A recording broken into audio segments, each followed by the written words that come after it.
Uno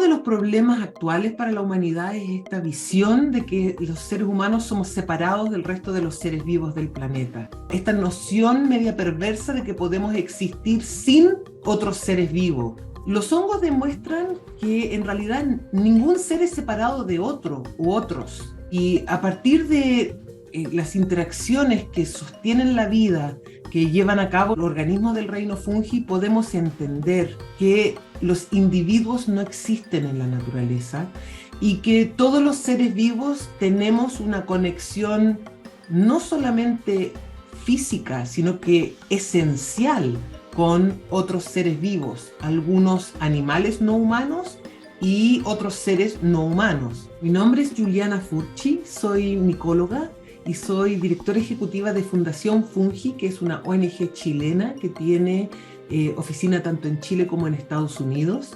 Llevo cerca de 25 años trabajando para los hongos y en general en temas que tienen que ver con conservación a través de políticas públicas, educación, expediciones.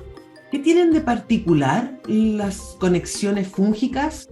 Los hongos son organismos que forman un reino propio, son distintos a las plantas y a los animales, y son distintas por varias razones, entre ellas el tipo de célula y la forma de obtener alimento.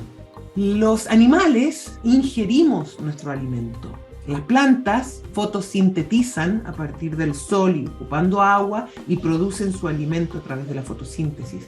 Pero los hongos viven adentro de su alimento. Muchos tipos de hongos forman unas redes y estructuras que se llaman micelio, ¿no es cierto?, que están formadas por millones de filamentos microscópicos llamados hifas, que son capaces de moverse dentro del alimento, a veces salir del alimento, y conectar seres entre ellos. Esa característica de poder físicamente conectar distintos organismos y organismos de distintas especies es muy particularmente visible en el reino de los hongos. Si uno mira la existencia humana y no humana y el funcionamiento del planeta a través del lente o algunos lentes que ofrecen los hongos, hay una conexión física y una conexión existencial entre diferentes organismos y en general entre todos los organismos en el planeta. Los hongos nos demuestran que el fin de una forma de vida no es más que el comienzo de muchas otras formas de vida y que la muerte, como nos han enseñado, en realidad no existe, sino que en general en la naturaleza los flujos energéticos y los flujos existenciales dentro de los ecosistemas son sostenidos por estos organismos que además tienen el poder de alimentarnos, de curarnos, de matarnos o de otros, que son seres sintientes, seres vivientes que cumplen un rol que va más allá incluso de la existencia de la forma de vida que habitamos en este momento, ¿no?, como ser humano.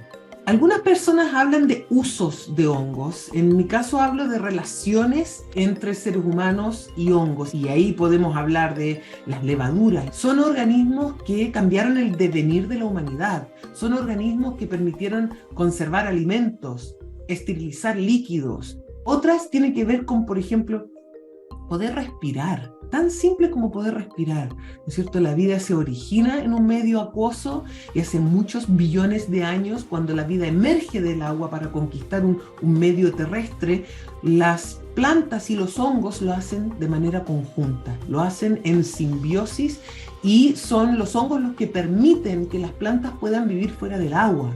Y otras que van más allá y que tienen que ver, por ejemplo, con medicina no solamente para el cuerpo, sino que también para el alma, para el espíritu, que son relaciones muy antiguas, ¿no es cierto? Tanto la penicilina como el psilocibe, ¿no es cierto?, son hongos y han modelado culturas enteras. Y a través de la creación de la Fundación Fungi, nuestro primer proyecto fue poder impulsar la incorporación de estos organismos que todo lo conectan en la legislación ambiental. Fue en el año 2012 que logramos que la Ley General de Bases del Medio Ambiente incorporara en 2 artículos de un párrafo a los hongos a la par de plantas y animales.